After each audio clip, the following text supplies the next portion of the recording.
I am Michael Brent at Observe the Word, and we're interpreting the book of Isaiah. Our text is Isaiah 52:13 through 53:12. We have arrived at the heart of the book of the servant. We began the book of the servant with the Lord's commission of messengers, "Comfort, O comfort my people." The Lord himself said, "Do not fear, for I have redeemed you. I have called you by name. You are mine. I have wiped out your transgressions like a thick cloud, and your sins like a heavy mist." But how, Lord? You have also said, "There is no peace for the wicked." Holy One of Israel, according to your prophet Isaiah, we are deaf and blind, transgressors, stubborn-minded, and far from righteousness. How can we be redeemed from our own sin? How can we remain in that redemption? How can holy God make a sinful people his own? In the great deliverance, God rescues his people from the external oppression of Babylon, but can God rescue his people from the internal rebellion of souls that continuously wander, that repeatedly transgress the law of God, that invite his just wrath? Yes, the Lord God promises redemption from our own sin nature. This is the greater deliverance, by which God calls to himself a people that will be his very own. They will be secure in righteousness, even though that righteousness is not of their own making. This song is the how of the greater deliverance. This is God's plan. The fourth servant song, Isaiah 52:13 through 53:12. Behold, my servant will prosper. He will be high and lifted up and greatly exalted. Just as many were astonished at you, my people, so his appearance was marred more than any man, and his form more than the sons of men. Thus he will sprinkle many nations. Kings will shut their mouths on account of him. For what had not been told them they will see, and what they had not heard they will understand. Who has believed our message, and to whom has the arm of the Lord been revealed? For he grew up before him like a tender shoot, and like a root out of parched ground. He has no stately form or majesty that we should look upon him, nor appearance that we should be attracted to him. He was despised and forsaken of men, a man of sorrows and acquainted with grief, and like one from whom men hid their face. He was despised, and we did not esteem him. Surely our griefs he himself bore, and our sorrows he carried, yet we ourselves esteemed him stricken, smitten of God, and afflicted. But he was pierced through for our transgressions. He was crushed for our iniquities. The chastening of our well-being fell on him, and by his scourging we are healed. All of us like sheep have gone astray. Each of us has turned to his own way, but the Lord has caused to fall on him the iniquity of us all. He was oppressed and he was afflicted, yet he did not open his mouth. Like a lamb that is led to the slaughter, and like a sheep that is silent before its shearers, so he did not open his mouth. By oppression and judgment he was taken away. And as for his generation, who considered that he was cut off from the land of the living for the transgression of my people, to whom the stroke was due? His grave was assigned with wicked men, yet he was with a rich man in his death, because he had done no violence, nor was there any deceit in his mouth. But the Lord was pleased to crush him, putting him to grief. If he would render himself as a guilt offering, he will see his offspring, he will prolong his days, and the good pleasure of the Lord will prosper in his hand. As a result of the anguish of his soul, he will see light and be satisfied. By his knowledge, the righteous one, my servant, will justify the many, as he will bear their iniquities. Therefore I will allot him a portion with the great, and he will divide the booty with the strong, because he poured out himself to death, and was numbered with the transgressors. Yet he himself bore the sin of many, and interceded for the transgressors. Who does that servant sound like to you? This chapter contributes more direct quotes to the New Testament than any other chapter in Isaiah. But before we consider the connection to Jesus Christ, let's do our best to interpret the passage in the original context of Isaiah's message. That will be the whole focus of this lesson. What does this mean here in Isaiah? In our next lesson, we'll address Jewish and New Testament interpretations of Isaiah 53. This is the fourth and final servant song in the book of the servant. It's common to refer to this passage as Isaiah 53, so I might do that, even though the song really begins with the last three verses of Isaiah 52 and then takes up the whole of Isaiah 53. The song has a chiastic structure consisting of 5 stanzas. The stanzas are not of equal length according to the number of poetic verses or lines, but they are of equal length according to the verse numbering in our Bibles. Each stanza takes up 3 biblical verses: 52, 13 to 15, 53, 1 to 3, 53, 4 to 6, 53, 7 to 9, and 53, 9 to 12. The first and last stanzas are the most strongly parallel. The last stanza also repeats language from the middle stanza. So in this chiasm, those 2 stanzas, the middle and the last, most powerfully emphasize how God accomplishes salvation through the servant. In both the first and last stanzas, God calls the central figure of the song my servant. The first stanza begins with God speaking. Then the song shifts to a narrator. The last stanza begins with the narrator and then shifts to God speaking. Both stanzas present an enigma. In the first, the servant is both exalted and disfigured. In the last, the servant is both crushed and made to prosper. The word many is important in both stanzas. The servant will startle or sprinkle many nations in the first. He will justify the many in the last. If the interpretation sprinkle is correct in verse 14, then both stanzas present the servant as an offering. The inner 2 stanzas, stanza 2 and 4, provide poetic narrative. Stanza 2 is concerned with the birth and life of the servant. Stanza 4 is concerned with his judgment, death, and burial. Each stanza describes the servant with 2 similes. In stanza 2, he's like a tender shoot and like a root in dry ground. In stanza 4, he is like a lamb led to the slaughter and like a sheep led to the shearer.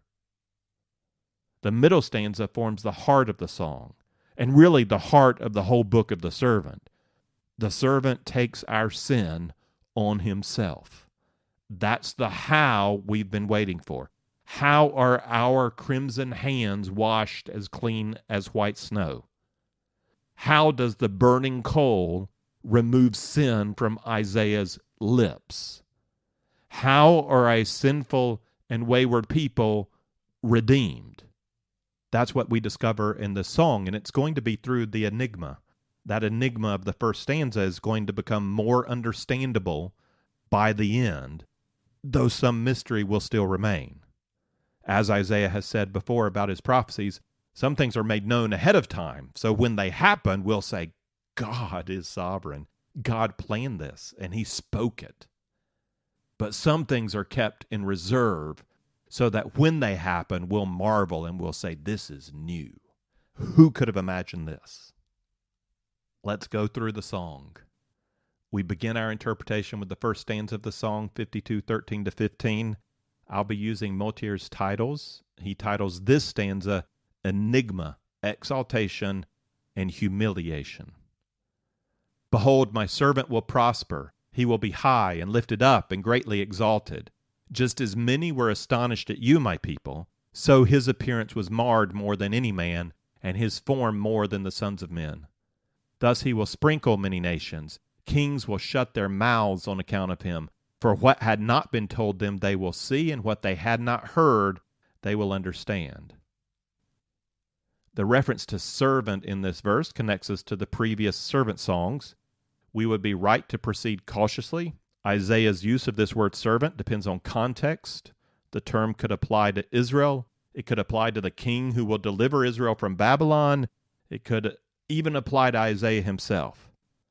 But it doesn't take long reading through this song and the comment that follows in chapters 54 and 55 to recognize this text is a fourth song addressed to that ideal servant who meets the worldwide need for justice, who provides restoration for Israel and salvation to the ends of the earth.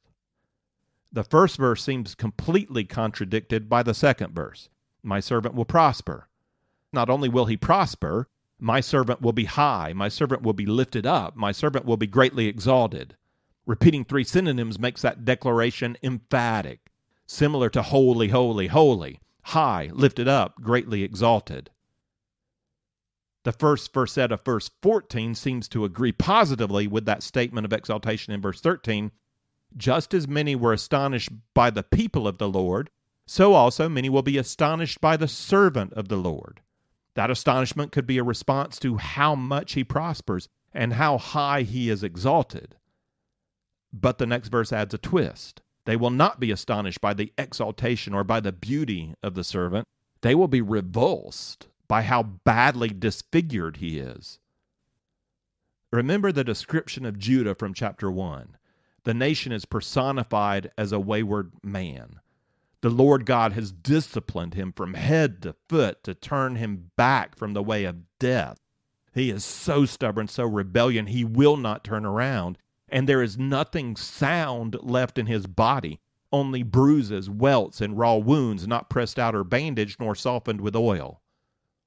Imagine a man beaten such that his blackened eyes are swollen shut, his bruised cheeks are puffed out, his face and body are covered with welts. He is marred. He is disfigured. Both Alter and Oswalt comment that the idea here is not comparative. It's not that the servant is marred more than any other man. He is so disfigured that he hardly looks like a man. His form no longer looks human, like a son of man. He's taken that much punishment. The first verse out of verse 15 uses a debatable word. Some Bibles say he will sprinkle many nations. Others say he will startle many nations. The argument against taking this verse as a priestly action is that the verb does not get used in the Old Testament as sprinkle without also referring to the liquid that is sprinkled. He should sprinkle with water or he should sprinkle with blood. Without the liquid being sprinkled, we're told we should take the verb to mean startled. Both meanings of the verb could work in this context. Startled is parallel to the verb astonished in the first verse of 14. Sprinkle also works, especially when we recognize the later parallelism in 53:10, where we're told directly that he will render himself as a guilt offering. Whatever the verb, this is the result of the next verset. Kings will shut their mouths on account of him. We might assume that they shut their mouths because the servant is so disfigured, but the following line opens us up to the possibility of something more. They shut their mouths because they see in him the fulfillment of prophecy. For what had not been told them they will see, and what they had not heard they will understand. The second servant song gave us a similar indication. The servant's rejection and exaltation will be recognized by human royalty. That was in Isaiah 49:7. Thus says the Lord, the Redeemer of Israel and its Holy One, to the despised one, to the one abhorred by the nation, to the servant of rulers, kings will see and arise. Princes will also bow down. Future kings will come to understand the enigma.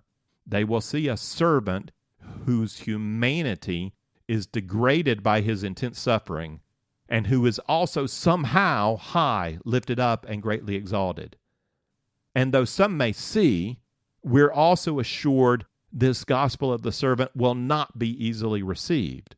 The next stanza tells us his suffering will be observed and misunderstood. The second stanza is Isaiah 53:1-3. Who has believed our message? And to whom has the arm of the Lord been revealed? For he grew up before him like a tender shoot, and like a root out of parched ground. He has no stately form or majesty that we should look upon him, nor appearance that we should be attracted to him. He was despised and forsaken of men, a man of sorrows and acquainted with grief. Isaiah is speaking prophecy to Israel about future events, and he says, who has believed that message? To whom has the truth about the arm of the Lord been revealed? The song is the message, and embedded in the song's prophecy about the servant is the song's prophecy that the servant will be rejected. He will be seen with human eyes. Those human eyes will fail to discern anything special in him and fail to understand the purpose of his suffering. The servant can only be rightly understood when the truth about him is revealed from God. Ironically, even though the truth about the servant is revealed in this message of Isaiah's from God, and the truth of the servant's rejection is revealed in this message of Isaiah from God, the prophecy is not going to prove enough for the human eye and for human reason to overcome human blindness in regard to the servant. He will be rejected. That phrase, arm of the Lord, occurred in the middle of the 8 oracles preceding this song. Isaiah called Israel to wake up and listen. In the midst of that exhortation, Israel boldly turned that exhortation back on God with this request in 51:9. Awake, awake, put on strength, O arm of the Lord. Awake as in the days of old, the generations of long ago. The arm, as a member of the body, represents muscular strength. The phrase, arm of the Lord, in that previous example, referred to the mighty power of God. The arm of the Lord is the Lord himself in action. Here, the servant is the arm of the Lord. The servant is somehow God's strength in action. That's what the word from Isaiah reveals. It's not what his contemporaries saw when they beheld him with human eyes. We're told, for he grew up before him like a tender shoot and like a root out of parched ground. As all life begins, he begins as a tender green shoot, fragile, not strong, not mighty God. His birth is somehow surprising. He will be as a root out of parched or dry ground. The first simile indicates the fragility of human beginnings, like a tender shoot. The second simile suggests something incongruous about the context from which he springs, like a root out of parched ground. Roots don't normally succeed in growing out of parched ground, and they rarely become fruitful if they grow out of parched ground. There's more here. The image of a shoot also appears in the Messianic passage that starts in 11:1. Then a shoot will spring from the stem of Jesse, and a branch from his roots will bear fruit. The Hebrew word for shoot is different in these two verses, but the idea is the same. The Hebrew word root is the same word in both places. The root in 11:1 is the Messiah. He will bear fruit. This root grows out of parched ground. How can such a root bear fruit? His context will not look promising, and he will not look like the expected Messiah. That's the idea in 53:2. He has no stately form or majesty. No majesty. His appearance is not kingly, not messianic. On the contrary, he has no stately form or majesty that we should look upon him, nor appearance that we should be attracted to him. There is nothing about his appearance or his status in life that's going to make us go, the Messiah, this is him. He's not going to be seen. He's going to be rejected. He was despised and forsaken of men, a man of sorrows and acquainted with grief. Is he despised and forsaken because he is a man of sorrows and acquainted with grief? Or is he a man of sorrows and acquainted with grief because he's been despised and forsaken? Which is cause and which is effect. The two go together and build on one another. The next stanza will begin to explain the servant's suffering. That's not what this stanza does. This stanza makes clear that the servant comes as a normal man and is rejected. Acquainted with grief is literally acquainted with sickness. He's a normal man, familiar with the sickness and sorrow of human life, maybe more than most, certainly more than we would expect of a son of David born in a palace. And like one from whom men hide their face, he was despised, and we did not esteem him. God says he will prosper. God says he will be high, lifted up, and greatly exalted. Isaiah then laments, but who has believed our message? Human evaluation of the servant will end in rejection.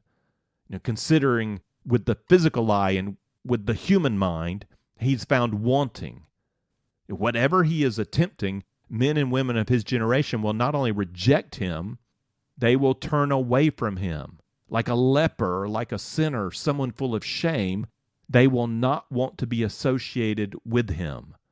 They will hide their faces. They will shun him. He will be despised. Isaiah makes it personal. We did not esteem him. God may have. We did not. The purpose of his suffering is explained in the third stanza. This is the central heart of the song. Isaiah 53, 4 through 6. Surely our griefs he himself bore, and our sorrows he carried. Yet we ourselves esteemed him stricken, smitten of God, and afflicted. But he was pierced through for our transgressions. He was crushed for our iniquities. The chastening for our well-being fell on him, and by his scourging we are healed. All of us, like sheep, have gone astray. Each of us has turned to his own way, but the Lord has caused to fall on him the iniquity of us all. The servant is characterized by sorrows and grief, but they're not his own. What can only be known by revelation is stated here. The servant suffers for us. He takes on himself our griefs, our sorrows, our transgressions, our iniquities. He bore these. He carried them. He was pierced. He was crushed. He was chastened. He was scourged for us. The first verse that declares, surely our griefs he himself bore. That's that Hebrew word that can also be translated as sickness. It appears in verses 3, 4, and 10. Motier translates the word as the weakness that comes from sickness, coupled with sorrows in the next verse that he sees it as all that mars our lives as human beings. The second line of verse 4 affirms the point from the previous stanza that we have failed to understand the importance of his suffering. Again, Isaiah includes himself and draws all readers in with the first person plural. We esteemed him stricken. God esteemed him high, lifted up, greatly exalted. We esteemed him stricken, smitten of God, afflicted. So we who see with human eyes judge him as at fault. This is his sickness, his griefs, his sorrows. He deserves this. God has afflicted him. God has humbled him. No, Isaiah says. This is how God sees it. Verse 5, he was pierced through for our transgressions. He was crushed for our iniquities. We are alienated from God because of our own sin. Sin deserves punishment. The word pierced is only used one other place in Isaiah, in 51:9, where the arm of the Lord delivers a death blow to the dragon of chaos.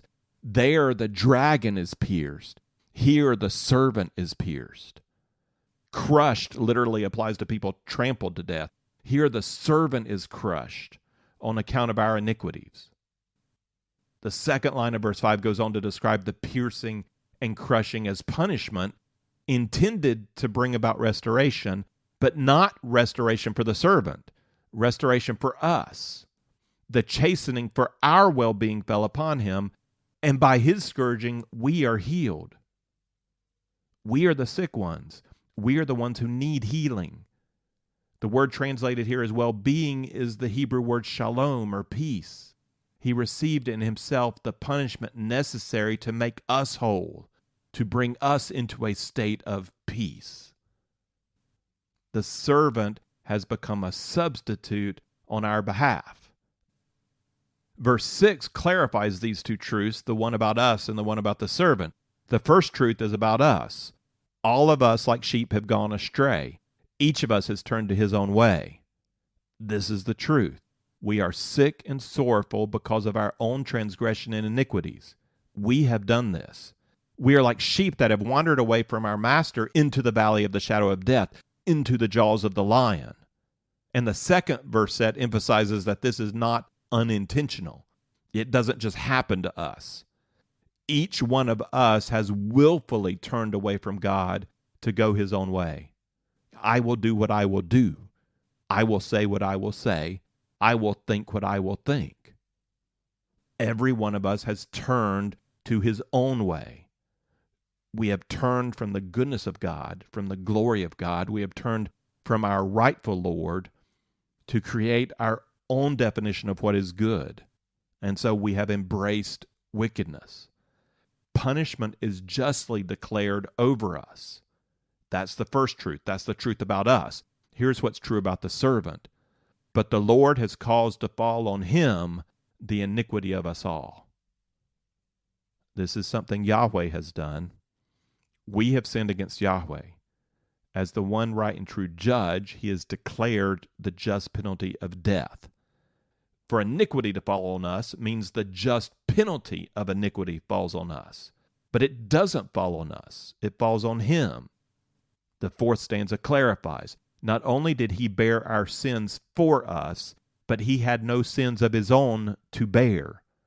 His suffering was voluntary and undeserved. He was oppressed and he was afflicted, yet he did not open his mouth. Like a lamb that is led to the slaughter, and like a sheep that is silent before its shearers, so he did not open his mouth. By oppression and judgment he was taken away. And as for his generation, who considered that he was cut off out of the land of the living for the transgression of my people, to whom the stroke was due? His grave was assigned with wicked men, yet he was with a rich man in his death, because he had done no violence, nor was there any deceit in his mouth. As the second stanza spoke of the servant's birth, a root out of dry ground, and his life, we esteemed him not, the fourth stanza speaks of his judgment, his death, and his burial, emphasizing both his willingness to suffer and that he suffers undeservedly. Even though he was oppressed and afflicted, he didn't open his mouth. Isaiah develops that idea with the image of a sacrificial lamb following meekly behind the one who leads it to slaughter. He repeats the same idea with a slightly different image of a sheep led to the shearers. In the same way, the servant allowed himself to be led. He does not resist. By oppression and judgment he was taken away. And as for this generation, who considered? And once again, the people of his generation fail to understand what has happened. They fail to ponder, fail to even try to arrive at a deeper understanding. They did not consider that he was cut off out of the land of the living for the transgression of my people, to whom the stroke was due. As if to emphasize the failure of God's people to consider the truth revealed about his servant, Isaiah shifts from the point of view of the narrator to the point of view of God. They failed to consider that he was cut out of the land of the living, that is, he was killed, for the transgression of my people, to whom the stroke is due, that stroke being death. His generation did not get that his death was what the people of God, they themselves, deserved. The just punishment for sin is death. God's people still sin. No matter how good they might try to be, they still go their own way. They still sin. They still deserve to be cut off from the land of the living. That is the stroke that is due. That stroke fell on the servant. His grave was assigned with wicked men, yet he was with a rich man in his death, because he had done no violence, nor was there any deceit in his mouth. He will be judged, he will die, and he will be entombed in a grave. But this is to be a sign that he died innocently. He will be with a rich man in his death. Whatever that means. It's not clear what it means to be with a rich man in death. It is clear why God will connect him to a rich man in his death, because he had done no violence, nor was there any deceit in his mouth. He was innocent. He was put to death even though he was innocent. Isaiah confessed when God appeared to him, I'm ruined, for I am a man of unclean lips, and I live among a people of unclean lips. Isaiah did not argue his own innocence. Isaiah does argue the innocence of the servant. Like an advocate for the defense, Isaiah proclaims, he's done no violence. There is no deceit in his mouth. In my mouth, yes. In his mouth, no. The final stanza restates the enigma of the first stanza, though now we can at least begin to put together the mystery. Exaltation and suffering are not necessarily mutually exclusive. The servant is exalted through sin-bearing suffering. But the Lord was pleased to crush him, putting him to grief, if he would render himself as a guilt offering. He will see his offspring, he will prolong his days, and the good pleasure of the Lord will prosper in his hand. As a result of the anguish of his soul, he will see light and be satisfied by his knowledge. The righteous one, my servant, will justify the many, as he will bear their iniquities. Therefore I will allot him a portion with the great, and he will divide the booty with the strong, because he poured out himself to death, and was numbered with the transgressors. Yet he himself bore the sin of many, and interceded for the transgressors. This final stanza summarizes all the themes of the song. First, the enigma. The Lord was pleased to crush him. That's a strange way of putting it. Pleased does not mean the Lord enjoyed the servant's suffering. He was pleased with the servant's willingness to offer himself up for the sake of the Lord's people. He was pleased with the servant's willingness to render himself a guilt offering. In Leviticus 5 and 6, the guilt offering is made in conjunction with the language of restitution or reparation or compensation. When one party injures or takes from another party, compensation must be made.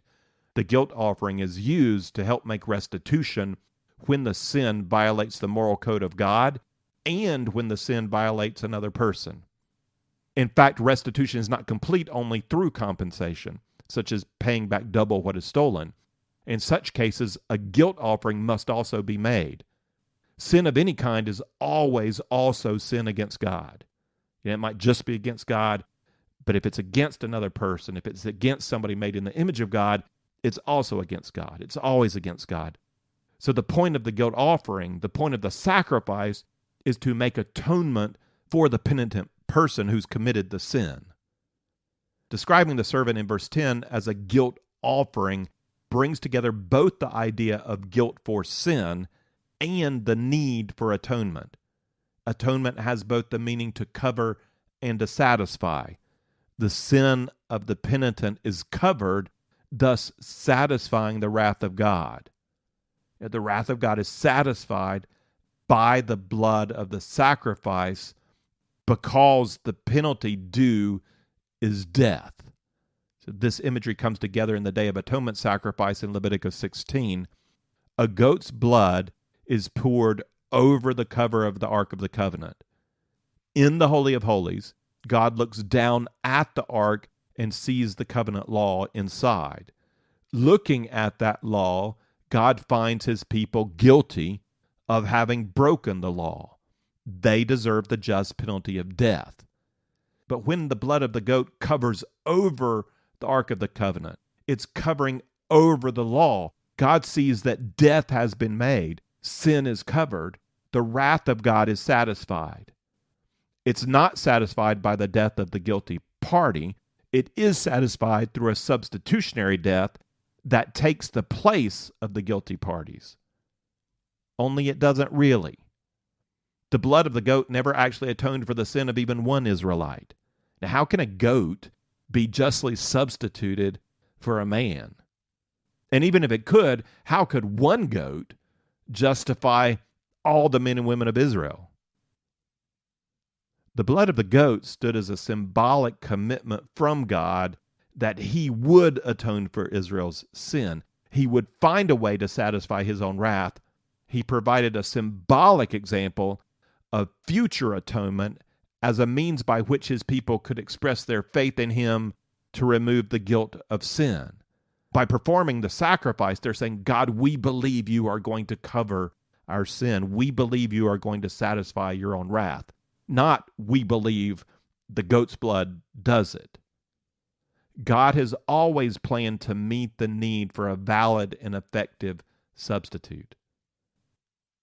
What Isaiah is telling us is the servant is God's plan. The servant is the guilt offering. And that's incredible. This is new revelation. In the second line of verse 10, we return to the enigma. Guilt offerings die, and yet the servant, he will see his offspring. He will prolong his days, and the good pleasure of the Lord will prosper in his hand. Life after death is recognized in the Old Testament, but not in these terms. People do not return from the grave to continue life on earth. It may happen to a handful of times, but that's the clear exception. That's not what life after death means. But it seems to for the servant. He will see his offspring. He will prolong his days, and the good pleasure of the Lord will prosper in his hand. All three terms point to the life of a righteous man. All three terms also point to something more. First, God affirmed his promise to Abraham in Genesis 22:18 with these words, in your seed, or offspring, all the nations of the earth shall be blessed because you have obeyed my voice. The servant will see his offspring. That sounds like the promise to Abraham. And that promise came right after God kept Abraham from sacrificing Isaac. Isaac was not a valid guilt offering. God gave a ram in his place. So Abraham named that place, the Lord will provide. That's the faith of the Israelite. The Lord will find a way. The Lord will provide another. The phrase, he will prolong his days, also has significance. That's a regular refrain in Deuteronomy applied to Israelites who live in righteousness according to the law of God. If you live righteously according to this law, you will prolong your days. But the servant's not going to prolong his days. He's going to die, right? Well, yes, but then God prolongs his days. That's an affirmation of his righteous obedience to the law of God, that somehow, in spite of death, the Lord is going to prolong his days. The last phrase follows on that idea. The good pleasure of the Lord will prosper in his hands. He acts in harmony with the pleasure of the Lord and so prospers. That last verse said is also parallel to the first verse said, highlighting the enigma. The Lord was pleased to crush him as a guilt offering, and yet he is considered a righteous man who will prosper in the Lord's good pleasure. He will be successful. Verse 11 highlights his success. His suffering and death are purposeful, not symbolic. As a result of the anguish of his soul, he will see light and be satisfied by his knowledge. That word light is debated as to whether it's original or not to the text. It's in different manuscripts. Regardless, the servant sees something. He will see beyond the anguish of his soul. He sees the outcome of his suffering. He has acted according to his own knowledge and is satisfied with the outcome of his submission to punishment and death. The outcome is stated concretely in the second line of verse 11. The righteous one, my servant, will justify the many. He will bear their iniquities. Again, the servant's own status is defended. He is the righteous one. He does not die for punishment he deserves. He is considered righteous before the divine court. As such, his purposeful death will justify or make righteous the many. How does his suffering make righteous the many? The next verse that explains, he will bear their iniquities. A defendant before a judge can be justified or declared righteous in one of two ways. They might be found innocent. In that case, they're righteous before the court. That's the case of the servant. He is the righteous one, innocent of any wrongdoing. A defendant may also be declared righteous by pleading guilty and then fulfilling the punishment applied to him. Once that punishment is completed, he will be declared just before the court. Now, when he pays the fine or serves out his term, he's free to go. Justice is satisfied. He's declared right. But what if the penalty is death? How can a man still live if he is guilty and the court requires death?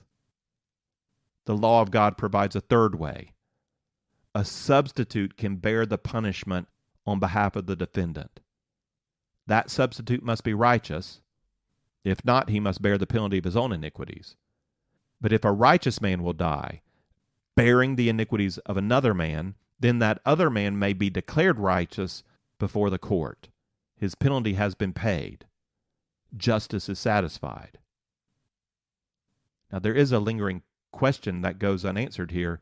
One righteous man may die for another righteous man. How does this man take the iniquity of us all? We've had indication before that the servant is more than a man, just as the Messiah presented in the book of the King must be more than a mere son of David. If he's truly to reign in justice, and if his reign is to never end, he must be something more. And he will be called Wonderful Counselor, Mighty God, Eternal Father, Prince of Peace. So who is this righteous servant? First, that he could actually be righteous. There is no sin to account to him. But second, that he could bear the iniquity not of one man, but of all humanity in his death, and yet live to prosper and be exalted. Now, who is this servant? Verse 12 sums up the servant's exaltation. Therefore I will allot him a portion with the great, and he will divide the booty with the strong, because he poured out himself to death and was numbered with the transgressors. Yet he himself bore the sin of many and interceded for the transgressors. He will be high, lifted up, and greatly exalted, numbered among kings, allotted a portion with the great, and dividing the booty with the strong. Why will he be greatly exalted? Because he humbled himself to the point of death and took on himself a death he did not deserve, to make it possible for God's people to have the just penalty of their sins satisfied, that the many who were not righteous might justly be declared righteous. For this reason he was greatly exalted, because he poured out himself to death and was numbered with the transgressors. Yet he himself bore the sin of many and interceded for the transgressors. How can a holy God dwell with a sinful people? Deliverance from external oppression is not enough. Remove all of our external problems, and we still carry the enemy within. As soon as God got his people out of Egypt, they began to grumble. A good and righteous law did not protect them. The law condemned them. This was the point made at the end of chapter 48. If you had paid attention to my commandments, then your well-being, your shalom, would have been like a river, and your righteousness like the waves of the sea. But they couldn't. And as it is, there is no peace, shalom, for the wicked, says the Lord. As it was after Sinai, so it will be after Babylon. And as it was after Babylon, so it will continue to be to the end of this heaven and earth. Like wayward sheep, we will all persist in going our own way. We will all bring the righteous wrath of God on ourselves. We need someone who can save us. We need someone who can save us from us. God has a plan. God has a way. The servant is the plan. The servant is the way. He is the righteous substitute for an unrighteous people. He has poured out himself to death. He has carried the sin of the many. So that God might say, "Do not fear, for I have redeemed you. I have called you by name. You are mine." If you would like the text of this lesson with some reflection questions, Or if you'd like the overview chart or other resources that go with our study of Isaiah, then check out our resource page at observetheword.com. You can also find there our previous series on the book of Romans, the Pentateuch, the Gospel of John, and the book of Acts.